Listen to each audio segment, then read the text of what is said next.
Hello everyone, in today's video we're going to be taking a look at the Beechcraft 200, kind of how do you get all the GPS and all that stuff set up, as well as executing a relatively simple flight with it. A couple of my buddies were basically having some issues. I pushed the button, so I'm like, you know what, it's a good time to come revisit this really cool turboprop once again. Let's get started.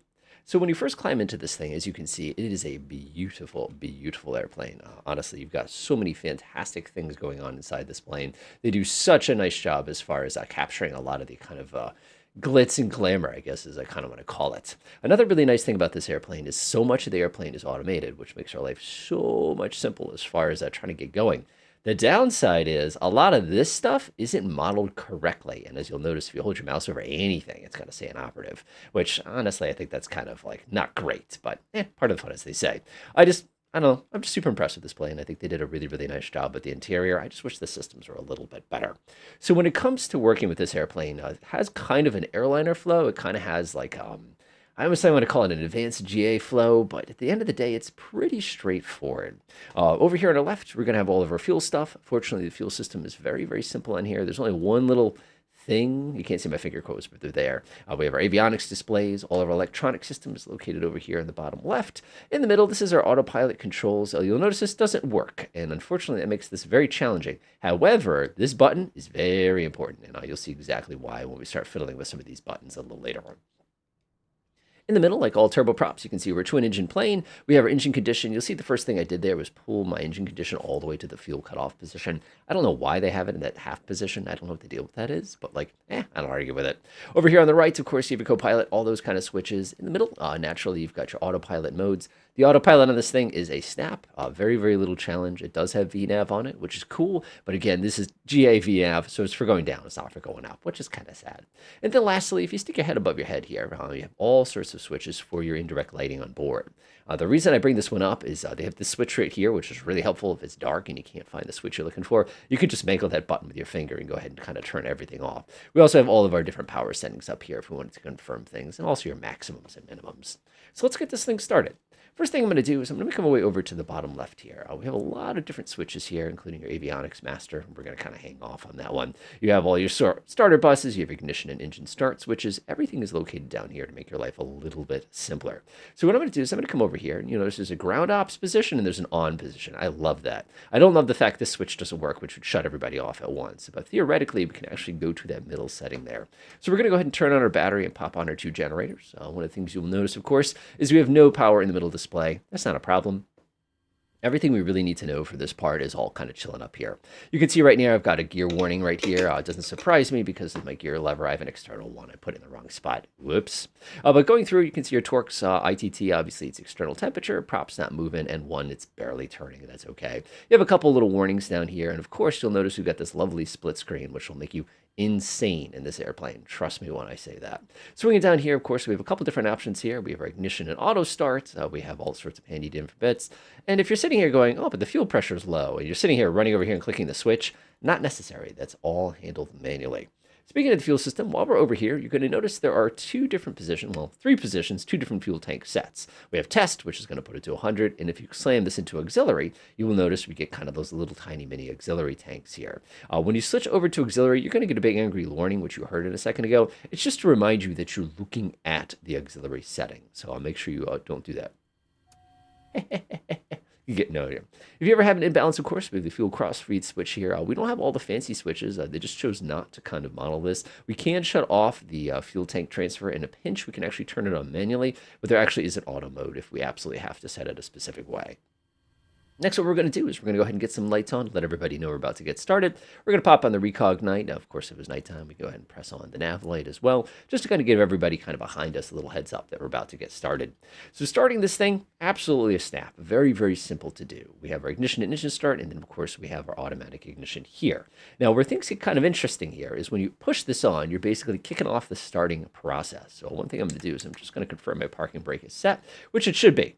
Now, if I come down here and I were to go ahead and snap on my right engine start switch, you'll go ahead and see here that my N1 starts rising up immediately. One of the things that you'll find interesting, however, is if you did everything correctly, it won't go running away on you. Instead, what it's going to do is it's going to get up to about 15, 16%. Ideally, in the real world, what we're trying to do is we're trying to identify the point when it gets to its maximum prop power, which is about 18. Now, if I click this to that middle position, what you're going to observe here is that my ITT is going to suddenly go flying up on us, and we're going to get all sorts of angry warnings, basically. We can go ahead and mute those, by the way. We're going to get a bunch of angry warnings, and of course, as you can see here, our RPM is coming up quite smoothly on its own. Now, you're sitting here going, but that makes no sense. You didn't turn on engine auto ignition. That's correct. I didn't need engine auto ignition. I'm doing manual ignition. So once that gets up to a nice stabilized percentage over 60, you just come down here and go ahead and click that switch off. And you will see now that our right propeller is happily chugging away there, doing its job. At this point, of course, you can start flipping on avionics. But now that we have some electrical power, which is kind of handy for us, we can actually take a look at the right generator here. This is good because now we have enough juice to basically go ahead and fire up the other one. Let's go ahead and get the other one going. We're just going to come over here and press that to that position there. It's going to ding and honk at you, and you're going to get an amp warning and all that other good stuff. Don't panic. Basically, what we're looking for here is, again, that 16, 17, 18% when it's going to kind of peak. And that's how we sort of know that we've done a nice job. You're going to get all sorts of warnings, as always. If you want to, you can just bind this to your joystick so you can slap that off. All right, we're looking at 17%. That's pretty cool. I'm going to go ahead and snap that to the middle position. We're going to get a really good light off here, and you can see very clearly that the temperature is increasing. My propeller RPM is increasing. You can actually look out the window and watch it start to spin. And of course, my torque it's got to come up. Again, this is percentage of torque. It's nothing too fancy as that. This thing has a lot of torque. And it also has one very frustrating thing with the RPM we'll see later. So we'll go ahead and wait for 60% right there. That looks good to me. We can go ahead and snap off the ignition and auto start. Everything's all set. Again, we ran the starter. Everything is good. We just have a couple more warnings. You're going to have a fuel pressure warning. That's okay. Don't panic about it. So what we're going to do now is we're going to go ahead and make sure everything else is kind of ready to rock here. So I'm going to come over here. There's very tempting to activate this. We can't do that on this one. What we can do, of course, is we can turn on the engine auto ignition. What this is basically going to do is it's going to basically create a bunch of sparks in the event that we suddenly have like an RPM drop or something, basically trying to relight the engine. Generally, for this one, I like to turn it on now. You're not really supposed to. You're supposed to wait to get to the runway, but nobody's watching, so I'm not going to panic about it. So I'm going to go ahead and snap that switch there. That's going to be the avionics master power. As soon as you do that, everybody lights up. Now, the avionics on this thing are not good. I'd use a bad word here, but I'm not going to use a bad word because YouTube. So what we want to be able to do here is treat this like a G3 where we can just like click stuff and just go. But instead they opted for like this hybrid between clicking and not clicking. And as a matter of fact, you come down here and you see that lovely direct button. You want to push it so hard to go dial in your flight plan, but it doesn't work because that's just not how they chose to engineer it, which sucks. So we're getting all our TAWs, getting all our warnings and stuff like that. That's always fun. So instead, we have to come up with sort of a hybrid attack for how we're going to basically program our flight plan today. So the way I like to do it is I come over here to the split button. You see the little options across the bottom here? I'm going to press the FIPL button. And what that's going to do is bring up the menu. Once we do that, you can do active flight plan at origin. Of course, if you had to guess where we are, Hartford, Connecticut. Our destination today, of course, is going to be PVD. So we're going to go in here and do PVD just like that. Oh, PVE. I've never been there before. PVD looks good. En route waypoint. We're going to pick a Norwich just because reasons. It looks good to me. So we have ourselves a pretty good looking route right there. So the cool thing here is you can actually click and drag this screen if you want. So if I wanted to, I could actually go ahead minus. And you can see our flight plan is looking pretty darn good there. We've got that one VOR sort of chilling in the middle. We have PVD. We're probably, because the wind's coming kind of out of this direction, probably got to do one of those. So now that I've taken care of that, the problem starts. So you're sitting here going, okay, that's cool. Let's center back on my airplane. Let's zoom in a little bit. It looks good there. I like that kind of good. Let's go get my procedures set up here. So you click the button, and this page comes back up, and you're like, oh. So you come to procedures. Of course, our approach procedure today. That makes no sense. So we'll do approach. It'll be GPS for 5. RNF for 5, and it's probably by, we only have one to choose from. Does it have to be Lefay? There it is, Norwich. Haha, it's like I knew that was coming. So I'm going to load and activate that. What that will do, of course, for us is it's actually going to come over here. And you can see that gives us that nice little turn right into runway 5. Like I said, I feel like I've done this flight before. So that's looking pretty good. And of course, we can activate the approach. So now this is where the panic begins. P-A-N-I-K, kind of a thing like that. So let's go grab my plane. I click on center my plane. I zoom way in. And it just sits there and chugs. And it will chug on you. And you'll see exactly what I mean when you try it. So I come down here. I press the map button. And it goes, huh? So I want to get rid of this, right? So you're sitting here and you're mashing this button. And you notice it doesn't work. That's okay. So I'm going to click the map button instead. And then click that button. And you'll see just like that. Snap my fingers. And it's gone ahead and gotten out of my way. So the next phase I always like to do, and again, in the real world, this is going to vary. A lot of times you do this without the engine, or you're just running the right engine or something like that. But what I would do is I'd come down here, I'd click on this once with my finger, I'd set this over to GPS real quick, because that's what we need. We can do bearing pointers and stuff like that. We also have a more options page. We can put the wind vector on. For those of you who are inclined, that is the correct wind vector right there. There's no other way to do it. And of course, now we have a new problem. As you can see, I can't make that menu go away. So you come over here and you click it one more time, and that makes it go away. If you get really, really stuck with this, by the way, and like you just can't make it happen, you can actually come down here to the menu page and you can push it. It brings up the menu. Then you can go menu, full, and just like that, you can go ahead and eliminate that. So let's go ahead and get in the rest of our details in. We'll come over here to our autopilots. We're going to set our cruise altitude here. We don't need anything too excessive here. Oh, come on. Come on. Come on. We're not going that high today. We're going to do about 13,000. Now, this thing is quite a rocket, so you won't have any issues with that. So now the cool thing here is you'll notice none of my modes have armed on my GPS here. So what I'm going to do instead is come over and press FD. So now you'll notice I have two armed modes. I have roll mode armed, and I have pitch mode armed. Neither one of those do anything for me. The master mode, by the way, is over there on your right. We'll get to that in a minute. Don't worry about it. So that's all set. So we now have to define how we want to get up to this particular position. Honestly, the simplest way for me is to flick. And the nice thing about flick now is if I go ahead and pick my speed, let's say I want to do a speed of, it's probably going to be 200 knots, and I climb there. This is why I love having a number 2, because they do all these switches for me. Just like that. So that's our select speed or selected altitude. You'll notice here that our flick is selected, but we have no arm or anything for altitude. Then lastly, all we have to do is come over here and bop the nav button, and you can see GPS is now not only selected, it is actually attempting to turn the plane if it weren't for the fact that the automatic pilot was disengaged. So everything's all set and ready to go. We're now kind of ready to start rolling here. So what I'm going to do now is I'm going to come leak down here. Make sure everything's okay. We're going to get our pitot system all warmed up. You don't really want to leave that on all the time. It gets kind of hot. And we're just going to go ahead and make our way over to the runway. And get a little gear warning here. Sometimes that happens. I'm not worried about it too much. Okay, so what we want to do now is we want to go ahead and make sure all that's set. That looks good. That looks good. Everything looks good there. Everything's groovy. We can go turn on the landing light if we're being respectful. But, oh well. Let's go.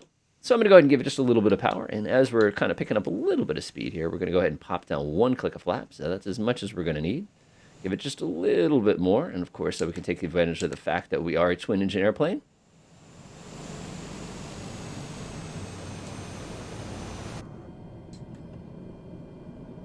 There we go.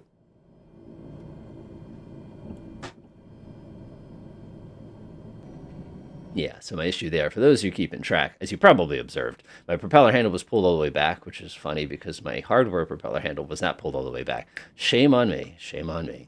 All right, let's go ahead over to our lovely runway and get the show on the road, or a show in the air anyway.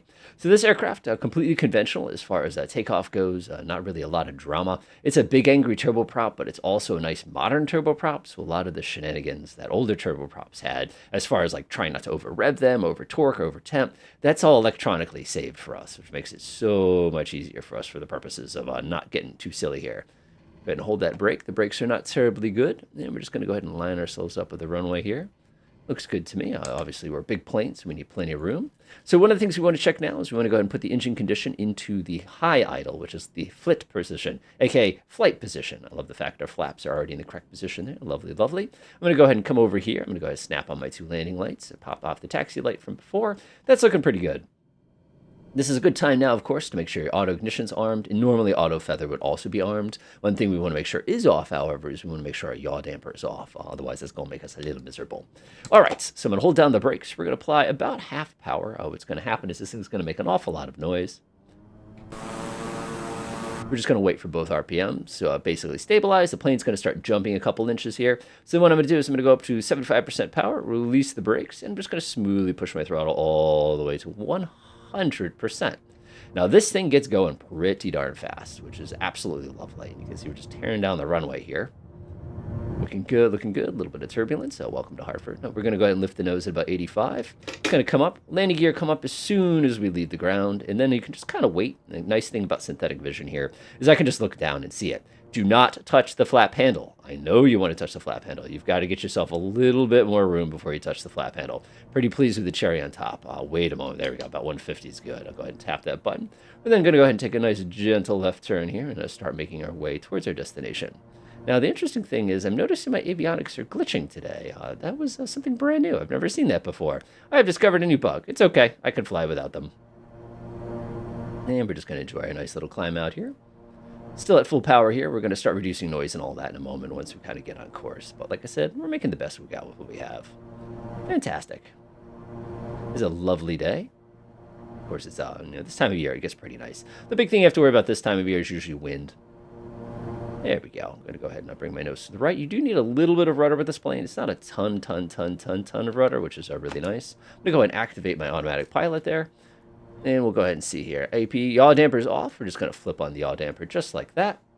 Now, the cool thing is we're going to see a couple different things going on. One thing we're going to notice over on this side, other than the fact this is working, but that's not, oh well. One of the things we'll see here is because we pre-selected our flight level change, you can see we're doing 200 knots up, which is good. Altitude's climbing. All of our autopilot modes are correct. Let's go ahead and zoom out. There we go. Nice, just like that. Now that that's all squared away, we can now turn our attention to our engines. Now, these are turboprop engines. The upside downside of turboprop engines, as you're well aware, is the fact that we have a torque limit and we have a temperature limit. Right now, we don't really have to worry about RPM so much as long as we don't pull the handles back too far and basically quiet it down. The important thing we need to know here is we can't exceed our torque, we can't exceed our temp. One of the things you'll observe is as we get higher and higher, that our temperature is going to gradually increase. Again, these are flat-rated engines, because everything else is going to try to speed up to give us the same amount of thrust. When that happens to us, of course, it's going to make things kind of fun because of the fact that we're going to have to start reducing throttle. Again, that's an issue we can deal with when we're cruising. Right now, it's just a matter of relaxing. I go ahead and secure all my handles. I come down here and make sure all my switches are where I want them to. We can go ahead and snap off the landing lights. I don't have to worry about that. All that's taken care of. My lights are in the right position. Gear's up. Everything's right. My flaps are up. Everybody's ready to go. So we'll go up to our cruise altitude now. It really is a lovely day in this part of Connecticut. I like this. Of course, our destination's right there. So we've got ourselves up to our cruise altitude of about 13,000 feet. We're not going to be hanging out here very long. The reason being, of course, is the fact that we're basically there already. So what we're going to do now is we're going to prepare for descent. Normally when we set power on this, it's pretty darn easy to do. All we have to do is reduce the power just a little bit. Ideally, we're looking for between about 1,500 pound-feet of torque. So you can go out to about 85%. It's pretty good. If you want to kind of save the ears of your passengers a little bit, the other thing you could do too is you can actually reduce your RPM as well. You can come down pretty hard in the RPM without a massive thrust change. Just be mindful that when you do change the RPM, that of course you're going to have an accompanying change of torque as well. This will go up a little bit. Again, that FADEC makes our life much simpler. So what we're going to do now is we're going to go ahead and select our altitude. I'll go ahead and call up that RNAV approach. All right, we end up with something that looks a little bit like this. So coming to Kent here from, you can see Norwich there, 2,100 feet. No procedure turn, which is good for us because that definitely simplifies things a little bit. So unfortunately, we're going to have to be dealing with this ongoing avionics bug here, which is just fascinating. I've never seen anything like that before. So actually, it's working really smooth now. Ha! Go figure. Whatever. Maybe something to do with Hartford. It knows I was coming. So what we're going to do now is we're going to go ahead and get us some vertical speed here. I'm going to go ahead and get us a pretty substantial vertical speed. We are a pressurized plane, but remember when you do this is you're going to have to back the power up pretty substantially. So we're looking for 2,100 feet at Norwich. When we hit Kent, of course, we're looking for also about 2,100 feet. QT is going to be our final approach fix at 2,000 feet.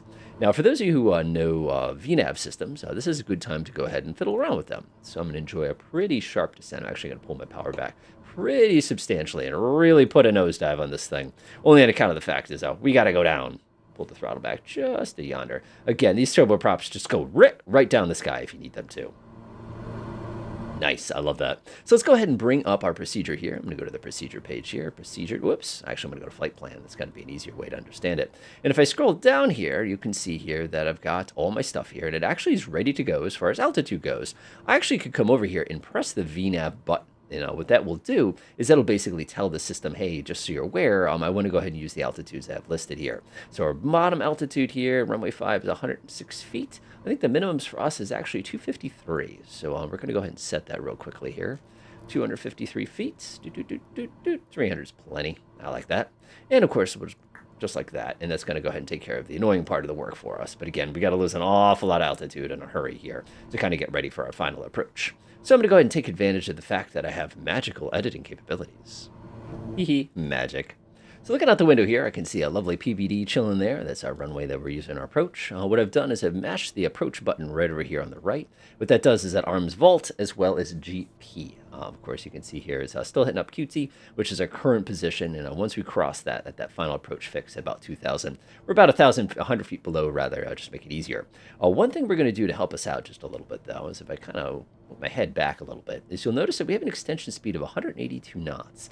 Popping the landing gear down early with this plane does help a lot with approaches. If you kind of wait to the last second, one of the problems you're going to have is, of course, is it's coming up and down, is now it's going to be pitching, and then you're going to have that extra bit of speed. But that extra little bit of drag that you get when you're on approach with this thing, with the landing gear in that position, really, really, really helps. At least I find that it helps. Maybe you disagree, but like I said, I think it makes it easier. So we're coming in now. We're doing about $1.60, moving pretty darn quick. You can see we're just about to smash into the glide path here. Once we cross lovely QT there, which is at 2,000 feet, you can see it. That's actually, in the old days, I think that was an NDB. Nobody uses that anymore. Approach flap is 202, so we could actually deploy that at any point. Generally, you want to kind of get ready on that, though, because when you do pop those flaps down, this, like any of the Beechcraft series, is going to get very, very slow very, very quickly. But I like to kind of hang out here because this is just the top of the white arc there if we want to go full flaps during our approach. All right, coming in pretty good, getting a little bit of the bouncies, nothing too chaotic. I like how you can hear the sound of the wind of the gears very, very distinctively there. Getting a lot of turbulence here, nothing that I'm not used to. Now, one of the things you have to be careful for here is if you take a look real carefully, even though we have armed the approach, our aircraft has still not captured the glide path. It treats the glide path as significantly below us, even though we have to be at Phoenix, which is literally right here at an altitude of 740 feet. So I'm actually going to go ahead and shut that off. I'm going to go ahead and pop down my flaps, and I'm going to start making my way down myself. There we go. Very nice. Now, when you're approaching with this aircraft, one of the things I love about it is the fact the flaps are so darn powerful. When you drop the flaps on this thing, you are very, very, very seriously committing to getting ready to land. Right now, I'm currently at idle. My RPM's all the way up, my landing gear down, my flaps are in the lowest position possibly.